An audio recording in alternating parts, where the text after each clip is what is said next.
ಏನಾದರೂ ಮಾಡಲಿ ರೈತರ ಕೈಯಾಗ ಮಾರ್ಕೆಟ್ ಡೆಲಿವರಿ ಸಿಗೋದಿಲ್ಲವೋ, ರೈತರಿಗೆ ಬೆಂಬಲ ಬೆಲೆ ಕಾನೂನಾಗಿ ಆಗೋದಿಲ್ಲವೋ ಅಲ್ಲಿ ರೈತ ಮಾತ್ರ ಹಾನಿ ಮೇಲೆ ಹಾನಿ. ನಾವು ಕಬ್ಬು ಬೆಳಿತೀವಿ ಭಾಳ ಸಾಕಾರ ತಂದರೂ ಸಹಿತ 1 ಟನ್ ಕಬ್ಬಿಗೆ 4,000 ರೂಪಾಯಿ ಖರ್ಚು ಬರ್ತದೆ. ಬೇಕಾದ ರೈತ ಬಂದು ನಮ್ಮ ಜೊತೆ ಮಾತಾಡ್ಬೋದು.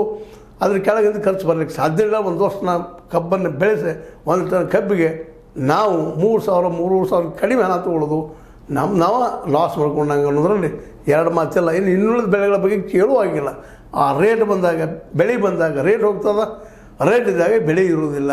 ಬೆಳೆ ಇಟ್ಕೊಳ್ಳಿಕ್ಕೆ ನಮ್ಮಲ್ಲೇ ಗೋಡಾವಣೆಗಳಿಲ್ಲ. ಪ್ರತಿಯೊಂದು ಬಡ ರೈತನ ಮನೆ ಒಂದು ಗುಡಿಸಲು ಒಂದಿಷ್ಟೇನು ದನ ಕರುಗಳು ಕಟ್ಕೊಂಡು ಬಾಳೆ ಮಾಡುವಂಥದ್ದು ಇರ್ತದೆ.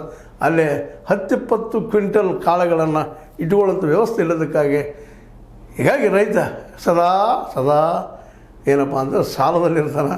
ಒಂದು ಸಾಲ ಮುಗಿದ್ರಲ್ಲ ಮತ್ತೊಂದು ಸಾಲ, ಹೀಗಾಗಿ ಸಾಲ ಸೂಟ್ ಹೋರಾಟ ಮಾಡ್ತಾನೆ. ಅದು ಆಗುವುದಿಲ್ಲ. ಯಾಕಂದರೆ ಕಾರ್ಪೊರೇಟ್ಗಳದ್ದು 16-18 ಲಕ್ಷ ಕೋಟಿ ರೂಪಾಯಿ ರಿಟರ್ನ್ ಅಪ್ ಮಾಡಿದ್ರೆ ನಮ್ಮ ರೈತರದ್ದು ಒಂದು ಅಂದಾಜಿನ ಪ್ರಕಾರ 2 ಲಕ್ಷ ಕೋಟಿ ರೂಪಾಯಿ ಸಾಲದ ಆಲ್ ಓವರ್ ಇಂಡಿಯಾ. ಅದನ್ನು ಮಾಡ್ತಾಯಿಲ್ಲ. ಮತ್ತಿನ್ನು ಮುಂದಿನ ಗತಿ ಯಾರಿಗೆ ಗೊತ್ತು? ಅದು ಸಾಲದಲ್ಲೇ ಸತ್ತು ಹೋಗುವಂಥ ಪರಿಸ್ಥಿತಿ ರೈತರದ. ಅದಕ್ಕಾಗಿ ರೈತ ಎಚ್ಚರಗೊಂಡು ತಮ್ಮ ಮಾರ್ಕೆಟ್ ತಾವು ಮಾಡಬೇಕು. ತಮ್ಮ ನಾಯಕರನ್ನು, ತಮ್ಮ ರಾಜಕೀಯ ಅಷ್ಟು ತಾವು ಪಡ್ಕೋಬೇಕು. ಯಾರಿಗಾರು ಅಧಿಕಾರ ಬಿಟ್ಟು ಕೊಡೋದಿಲ್ಲ ಅನ್ನೋ ಸತ್ಯ ತಿಳ್ಕೊಂಡು ಹೆಜ್ಜಿಟ್ರೆ ಭಾಳ ಉತ್ತಮ ಅಂತೇಳಿ ರೈತರಲ್ಲಿ ಮತ್ತೊಮ್ಮೆ ಮನವಿ ಮಾಡ್ಕೊಳ್ತಾ ನಾನು ಅನಿಸಿದೆಲ್ಲ ಮಾತಾಡಿದ್ದೀನಿ. ನಿಮ್ಗೆ ಲೈಕ್ ಆಗ್ಬೋದು, ಲೈಕ್ ಮಾಡಿ, ಶೇರ್ ಮಾಡಿ, ಕಾಮೆಂಟ್ ಮಾಡಿ, ಜೊತೆಗೆ ಸಬ್ಸ್ಕ್ರೈಬ್ ತಿಳಿಸ್ಬೇಡ್ರಿ. X16 ನ್ಯೂಸ್ ಅರ್ಥ ಸೀತಾರಾಮ ಸತ್ಯ ಕೈಗಳಲ್ಲಿ ವಂದನೆಗಳು.